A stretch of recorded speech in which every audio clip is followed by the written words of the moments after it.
Hi friends, Rinoos കിച്ചണിലേക്ക് എല്ലാവർക്കും സ്വാഗതം. അപ്പോൾ ഇന്ന് ഞാൻ റിനൂസ് കിച്ചണിൽ എത്തിയിരിക്കുന്നത് നല്ലൊരു അടിപൊളി റെസിപ്പിയുമായിട്ടാണ് എത്തിയിരിക്കുന്നത്. അത് പറയുന്നതിന് മുമ്പായിട്ട് ആരെങ്കിലും എൻ്റെ ചാനൽ ആദ്യമായിട്ടാണ് കാണുന്നതെങ്കിൽ സബ്സ്ക്രൈബ് ചെയ്യാൻ മറക്കരുത്.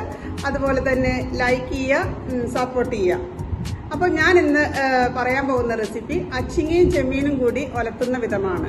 അത് ഞാൻ എങ്ങനെയാണ് തയ്യാറാക്കുന്നതെന്ന് ഞാൻ നിങ്ങൾക്ക് പറഞ്ഞു തരാം. അതിലേക്ക് ഞാൻ എടുത്തിരിക്കുന്ന അച്ചിങ്ങ 1/2 കിലോ അച്ചിങ്ങയാണ് എടുത്തിരിക്കുന്നത്.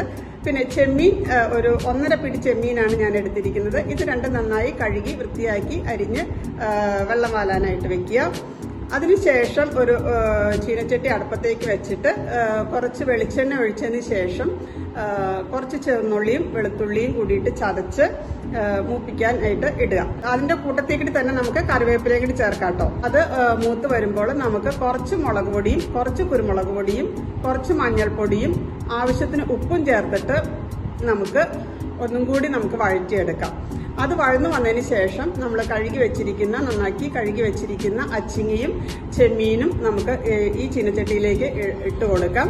അതിലേക്ക് നമുക്കൊരു 1/2 കപ്പ് വെള്ളവും കൂടി ഒഴിച്ചു കൊടുക്കാം. അച്ചിങ്ങയ്ക്ക് അധികം വെള്ളത്തിന്റെ ആവശ്യമില്ല. അച്ചിങ്ങ തിളച്ച് വരുമ്പോൾ നന്നായിട്ട് വെള്ളം ഉണ്ടാവും. അപ്പോൾ അതിലേക്ക് കുറച്ച് വെള്ളം മാത്രം ആവശ്യമുള്ളൂ.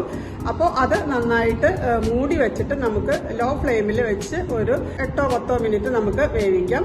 അതിനുശേഷം നമുക്ക് മൂടിക തുറന്ന് നന്നായിട്ട് ഇളക്കി കൊടുക്കാം.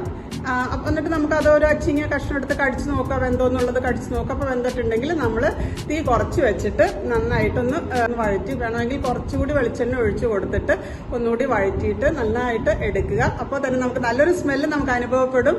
അപ്പോൾ നമ്മുടെ സ്വാദിഷ്ടമായിട്ടുള്ള അച്ചിങ്ങയും ചെമ്മീനും കൂടി ഇട്ടുള്ള കറി റെഡി ആയിട്ടുണ്ട്. അപ്പോൾ ഈ റെസിപ്പി ട്രൈ ചെയ്യാത്തവരാണെന്നുണ്ടെങ്കിൽ നിങ്ങൾ തീർച്ചയായിട്ടും ട്രൈ ചെയ്ത് നോക്കണം. ട്രൈ ചെയ്തവരാണെന്നുണ്ടെങ്കിൽ നിങ്ങളുടെ അഭിപ്രായങ്ങൾ താഴെ കാണുന്ന കമന്റ് ബോക്സിലൂടെ എന്നെ അറിയിക്കാവുന്നതാണ്. അപ്പോൾ ഇതിന്റെ എല്ലാം കറക്റ്റ് അളവുകൾ ഞാൻ താഴെ കാണുന്ന ഡിസ്ക്രിപ്ഷൻ ബോക്സിൽ മെൻഷൻ ചെയ്തിട്ടുണ്ട്. അപ്പോൾ നിങ്ങൾ ഡിസ്ക്രിപ്ഷൻ ബോക്സ് ചെക്ക് ചെയ്യുക, അതിൻ്റെ അകത്ത് കറക്റ്റ് ആയിട്ടുള്ള അളവുകൾ മെൻഷൻ ചെയ്തിട്ടുണ്ട്. ഈ വീഡിയോ ഇഷ്ടപ്പെടുകയാണെങ്കിൽ നിങ്ങൾ ലൈക്ക് ചെയ്യുക, സപ്പോർട്ട് ചെയ്യുക. വീണ്ടും നല്ലൊരു റെസിപ്പിയുമായിട്ട് നമുക്ക് റിനൂസ് കിച്ചണിൽ വീണ്ടും കാണാം.